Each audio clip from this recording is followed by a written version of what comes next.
ponto que A gente já tem conversou com o político que falou que foi vítima de lawfare no Brasil, né?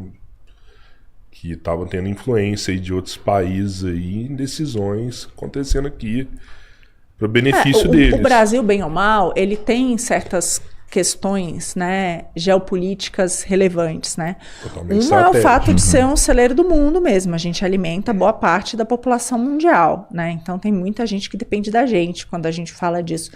Eu lembro, por exemplo, lembra aquela briga que deu com o Macron na época do Bolsonaro, que o Guedes falou da mulher do Bolsonaro, do Macron, etc. Né? Enfim, foi uma celeuma ali. E foi porque o Brasil já tinha cumprido praticamente tudo para entrar na OCDE. E o Macron não queria de jeito nenhum, porque, imagina, os agricultores franceses panicam em competir com o Brasil, porque a gente é muito mais produtivo, e o Brasil preserva muito mais do que a França. Então, eles vieram com toda a história da carochinha, de defesa da Amazônia, de que a gente estava destruindo. Cadê essa turma? Tá lá o Macron abraçado com Lula. Só que... Como é que tá as queimadas? Recorde. Como é que tá devastação? Recorde. Morte Yanomami? Recorde. O que mudou de lá para cá? Só piorou. Qual a diferença? A diferença é que o Lula faz tanta cagada que ele não vai conseguir entrar na OCDE. Essa tentativa agora de aumentar o IOF vai na contramão, né? O Guedes tinha feito todo um cronograma para zerar todo o IOF até 2029, de tudo de operação cambial, porque é uma das exigências para entrar. O Haddad veio agora e já suspendeu, né? Tentou, inclusive, elevar. Então...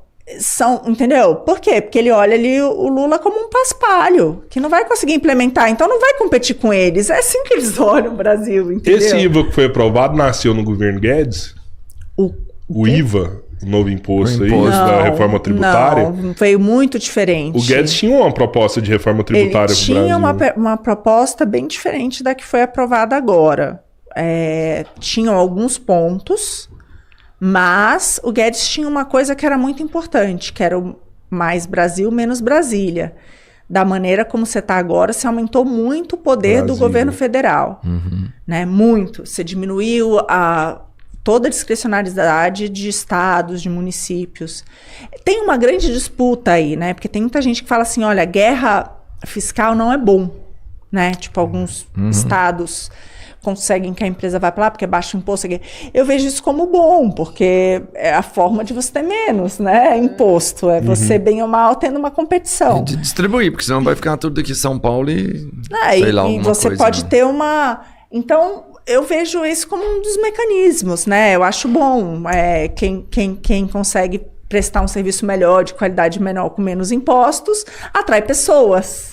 Sim. Eu não vejo isso como ruim, né? A guerra fiscal, de uma forma ou de outra, acabou acelerando algumas regiões do Brasil que, né, estavam esquecidas. Exatamente. Né? Então, e agora isso foi suspenso. Então, sempre foi visto, e com isso se aumentou muito o poder do governo central. Então, eu não vejo que isso faz sentido com o que o Guedes queria. O que ele achava é que tinha que ter uma facilitação, né? Unificação. Então teve a ideia do imposto único e de outras coisas, em que você... Mas, vamos lembrar também, né? No governo do Bolsonaro, quando estava com o Guedes, ele entregou um país com menor dívida, menor carga tributária, pela primeira vez na nossa história, com uma pandemia no meio. Esse governo já aumentou até agora o imposto 24 vezes. 24 vezes? 24 vezes. 24 aumentos de impostos. Um a cada 37 dias. A gente está no recorde de impostos. A gente está no recorde de endividamento. Ainda falta ano eleitoral, hein? Então se preparem. A gente está com inflação muito acima da meta, que é outro tipo de imposto. Como é que se aumenta gasto? Aumentando imposto, aumentando endividamento, aumentando a inflação. Esse governo está indo pelos 3. E sabe o que o Haddad falou para o Congresso? Acabou o dinheiro. Acabou o dinheiro. Se virar aí, meu amigo, que acabou o dinheiro. Como é que alguém com recorde de impostos, recorde de endividamento, com inflação tão acima da meta, tem coragem, a cara de pau, dizer que acabou o dinheiro? Haja gastança, né? É uma coisa. Você fala do Haddad como ministro aqui, talvez ele tem vários recordes, você sabe, né? O pior prefeito, o pior... Enfim. Mas o problema é que é o seguinte, vai voltar uma eleição aí e quem é um nome bom, então? Porque você já me falou assim, não sei se foi no off, que quando você chega numa disputa, ou é um ou é outro. E esses dois caminham para estar novamente na mesma. Cara, qualquer um é melhor que o Lula. Qualquer um. É raro. Eu não sei, assim... Tarcísio? Muito melhor. Entre os governadores, tipo assim, todos os que estão aí como postulantes, eu vejo, entendeu? Todos os nomes que aparecem hoje em pesquisa eleitoral, para mim, são melhores do que o Lula. Qualquer um. Michele, Eduardo, Tarcísio, Zema, Caiado, Ratinho, todos. Não consigo ver ninguém. O Lula é muito ruim. Muito ruim. A verdade é que o que ele tem feito, e esse governo agora, é uma continuidade do que ele vinha fazendo. A diferença é que o Lula pegou o Brasil num momento muito bom global, né? Em que as commodities estavam um recorde histórico, a China estava entrando e consumindo como louco. Ele pegou um bônus de tudo e, sabe, conseguiu no final das contas do governo dele e da Dilma, porque uma foi continuidade da outra e ela foi colocada ali por ele, com a nossa maior crise da história, entendeu? Foi embora boa parte do que ele fez e agora que a gente está voltando para aquele ponto, né? Então, o Brasil, ele não cresce quase nada há 40 anos. Não é que é de agora, a gente não está falando de agora, a gente está falando de muito tempo, né? Na média, per capita, por habitante, né? O Brasil até cresceu o PIB, mas porque teve um crescimento populacional. Agora a gente está na pirâmide etária declinante, é muito mais difícil.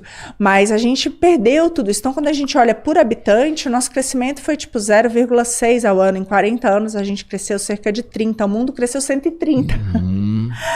A gente ficou muito para trás, né? Muito para trás. E é uma coisa geracional. E por quê? Porque a gente tem um modelo de Estado que ele vive muito da ideia do assistencialismo. Só que o assistencialismo, ele não permite que você se desenvolva. Dar esmola não resolve a vida de ninguém. Pode atenuar aquela dor naquele momento, mas ela não permite o desenvolvimento pessoal de ninguém. E ele está transformando as pessoas em pessoas viciadas naquilo. Então, isso é muito complicado. Eu gosto de dar um exemplo do Haiti. O Haiti foi o país no mundo que mais recebeu ajuda humanitária na vida e acabou com o país, né? O Haiti exportava produtos têxteis. De tanto receber roupa e vestuário, acabou com a indústria têxtil deles. Uma das eleições tinha mais de 70 partidos disputando, claramente gangues ali, para saber, porque quem ganhasse ia ficar responsável por receber toda essa ajuda e repassar para as pessoas. Então, esse tipo de ajuda que torna essa dependência não ajuda, né? O que é um bom programa social? É aquele que te permite andar com as próprias pernas, se desenvolver como ser humano, e ajudar o outro, porque o trabalho tem uma coisa que é muito linda no trabalho, que quando você está realizando um trabalho, você está gerando valor para a sociedade. Por exemplo, o pessoal assiste o podcast de vocês porque o que vale para os assinantes e para quem ajuda e colabora para o programa e patrocina o programa, vale mais do que para vocês, senão não te acorda, claro, né? Então, sempre aquilo que você proporciona para o outro vale mais do que o valor que tem para você. Então, é lindo isso, porque, na verdade, você gera valor para a sociedade. É isso que é trabalhar, né? E ao criar toda essa dependência, você tira essas pessoas do mercado de trabalho. Então, elas não só passam a consumir recursos que os outros estão produzindo, como elas deixam de gerar recursos para a sociedade. Então, é um jogo de perde-perde. Entendeu? E é isso que mostra a história da humanidade, que esse tipo de coisa tem que ser usada como um paliativo. Por exemplo, a gente teve uma grande pandemia. Não tinha como. Né? Você tem que ajudar as pessoas, elas não podem trabalhar, não tem nada, não pode morrer de fome, mas tem que ser algo com um tempo determinado, e a partir dali você tem que dar uma porta de saída. Então, um bom programa social, ele dá uma porta de saída, de desenvolver a pessoa, de fazer ela passar a contribuir para a sociedade, não ficar dependente daquilo, porque ela passa a consumir recursos e não produz mais nada para ninguém. E a gente, infelizmente, no Brasil, a gente vai criando esse estado que vai tornando a população muito viciada. nesse assistencialismo barato, entendeu? Que é um pouco disso, a gente não é um estado seguro, isso é muito complicado, né? Porque as pessoas têm medo de andar na rua, como é que você desenvolve numa situação dessa? A gente não dá uma educação boa, de qualidade, aí como é que a pessoa vai sair da situação dela, né? Uma pessoa pobre que vai para uma escola que não aprende nada, né? Então, entendeu? A gente vai meio que... A gente atrapalha o desenvolvimento, essa que é a verdade. O Estado, hoje em dia, ele atrapalha esse desenvolvimento. Então, olha aqui, qualquer um melhor que o Lula. Quer dizer, ele tem uma boa rejeição, baseado na sua percepção dele. Eu acho que a sua percepção não é única no país. Os números mostram que ele está com a maior rejeição de todos os tempos, Sim. né? E quem ganha política é quem menos tem rejeição, praticamente, hoje em dia. Porque todo político tem um grande, né, aceitação e quase que comparativo com isso, uma grande... O que é mais bem aceito também é o mais rejeitado. Quem que é um cara que se vem tem uma rejeição menor? Você que vive nesse mundo mais próximo, tem alguém com uma rejeição menor? Não, então, de novo, o que essas pesquisas mostram é que todos os nomes que hoje em dia estão na pesquisa têm uma rejeição menor do que a do Lula. Mas não é só isso, né? Porque é difícil, o Brasil é muito grande, então você precisa ser conhecido nacionalmente, isso não é simples, né? O fato do Bolsonaro, a gente sabe que esse inquérito foi feito de uma maneira para prender ele, trancar a chave, né? De preferência não permitir nem que ele se comunique na época das eleições. Então, só para mim muito entender, esse dificilmente ele vai inquérito estar nas ele ainda urnas. não concluiu, porque eles estão... Tipo assim, esperando o momento para que isso aconteça. Mas vai ser concluído do jeito que a gente sabe que vai ser concluído, né? Que ele já foi iniciado com a culpa do Bolsonaro. Na verdade, tudo vai sendo feito e construído para determinar a culpa do Bolsonaro. Essas pessoas, os manifestantes do 8 do 1, estão recebendo essas penas de 17 anos para tirar o Bolsonaro do jogo político. Isso para mim está muito claro. Então, agora, o fato do Bolsonaro continuar levando que a candidatura dele vai ser a de 26 não permite outros nomes despontarem, porque ele é o maior hoje candidato da direita. Então, eu tenho essa dúvida se vai dar tempo de quem quer que seja, que não seja ele, ter esse conhecimento no Brasil inteiro, porque o Lula, apesar de ser muito rejeitado, ele é também muito conhecido, né? Então, é uma disputa. E outra coisa, eu vejo o Lula sempre como um candidato forte, por quê? Porque ele é capaz de tudo, né? E já está capaz de tudo. Então, a gente vê, por exemplo, 60 milhões de pessoas que não vão mais precisar pagar energia elétrica, o Vale Gás que vai aumentar agora, né? Mais de R$100 para você ter o Vale Gás. Então, ele vai fazer tudo o que for possível. Não importa se a nossa dívida vai continuar subindo, não importa se vai ter mais 24 aumentos de impostos, não importa se a inflação vai continuar alta.